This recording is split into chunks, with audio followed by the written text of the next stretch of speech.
proses hidroterma dan kesan negatif aktiviti manusia yang tidak dirancang. Peter dan adiknya Jane sedang bermandi-manda di sebuah taman mata air panas. Terdapat beberapa kolam dengan darjah kepanasan yang berbeza. Sesetengah kolam mempunyai wap air yang naik dari permukaan. Peter dan Jane bermain di dalam kolam yang suam dan sedang elok sahaja. Ibu mereka meletakkan beberapa biji telur ke dalam bakul anyam dan memasukkan bakul itu ke dalam kolam yang airnya panas kerana banyak steam yang naik dari permukaan. Selepas kira-kira 10 minit, ibu mereka mengeluarkan sebakul telur itu. Ibu mereka kemudian dengan berhati-hati mengambil sebiji telur, memecah dan mengupas cengkerang telur, lalu memberikan telur rebus keras itu kepada Jane. Peter kagum bahawa telur itu dapat dimasak tanpa sebarang api. Kembali ke rumah, Peter melayari internet kerana dia ingin tahu bagaimana air di taman itu panas secara semula jadi. Dia mendapati bahawa air mata air panas memperoleh haba daripada bahagian dalam bumi. Bumi boleh dibahagikan kepada lapisan-lapisan berdasarkan kepada keadaan fizikalnya. Lapisan paling luar yang dipanggil kerak adalah pepejal. Di bawah kerak ialah mantle yang merupakan cecair magma lebur. Teras dalam juga adalah pepejal dan adalah yang paling panas. Cecair magma dipanaskan oleh teras yang panas dan naik ke permukaan di bawah kerak yang pejal secara perolakan. Di sini, magma memindahkan haba kepada air bawah tanah di dalam kerak bumi, menyejuk dan turun semula ke arah teras di mana ia dipanaskan semula. Aliran magma yang berterusan ini disebabkan oleh arus perolakan memanaskan air bawah tanah yang sebahagian daripadanya terlepas ke permukaan bumi sebagai mata air panas atau geyser. Wah, tempat ini sungguh indah. Bukankah begitu, Michael? Ya, Eddie. Tapi kita perlu memelihara tempat-tempat sebegini. Mengapakah batu-batu ini berwarna? Batu-batu itu berwarna kerana mengandungi mineral. Mineral? Apakah itu mineral? Mineral adalah bahan yang terbentuk secara semula jadi. Sebagai contoh, batu berwarna perang kemerahan mungkin mengandungi aluminium. Jadi, warna yang berlainan adalah disebabkan oleh mineral yang berbeza? Memang benar, Eddie. Air permukaan terdapat di atas permukaan bumi. Contoh-contoh termasuk lautan, laut, sungai, anak sungai, tasik, kolam, tanah lembap dan paya.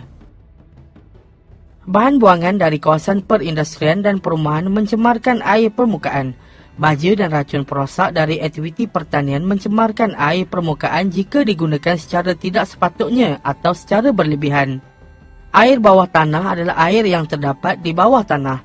Air bawah tanah memenuhi ruang antara zarah-zarah tanah dan lapisan-lapisan batuan telap air. Akuifer adalah kawasan bawah tanah di mana ruang antara kerikil, pasir, tanah liat atau batuan dipenuhi air.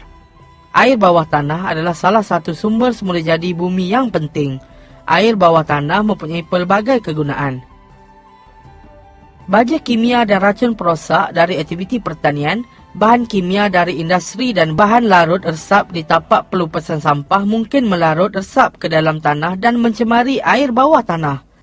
Mineral ekonomi terdiri dari mineral-mineral logam, bukan logam dan nadir bumi. Biji kuprum, biji emas, biji timah dan biji besi adalah contoh-contoh mineral logam.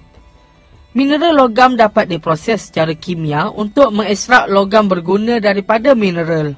Arang batu dan petroleum adalah contoh-contoh mineral bukan logam. Arang batu dan petroleum diekstrak dan diproses untuk pelbagai kegunaan. Mineral nadir bumi mengandungi satu atau lebih unsur nadir bumi yang terdapat di dalam kerak bumi.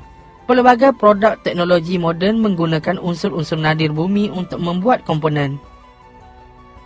Petroleum biasanya adalah cecair gelap melekit. Petroleum juga dipanggil minyak mentah. Kita menemui petroleum di bawah permukaan bumi. Petroleum terbentuk daripada sisa organisma yang hidup di dalam laut berjuta-juta tahun dahulu. Arang batu adalah batu pejal berwarna hitam dan terbentuk daripada tumbuhan yang tumbuh di kawasan paya berjuta-juta tahun dahulu.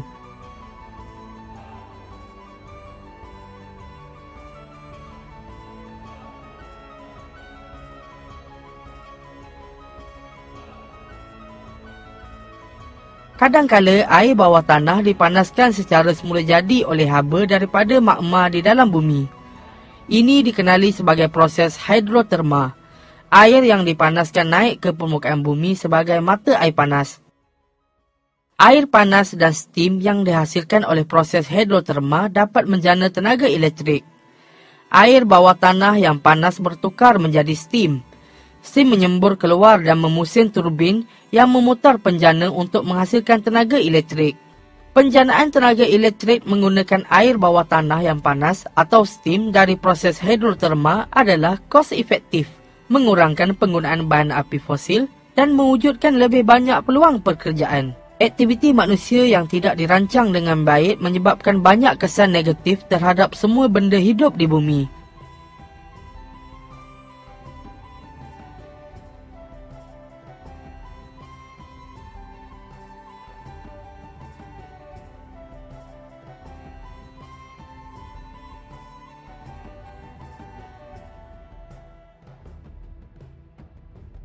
Mari kita lihat beberapa cara untuk mengurangkan kesan negatif aktiviti manusia yang tidak terancang.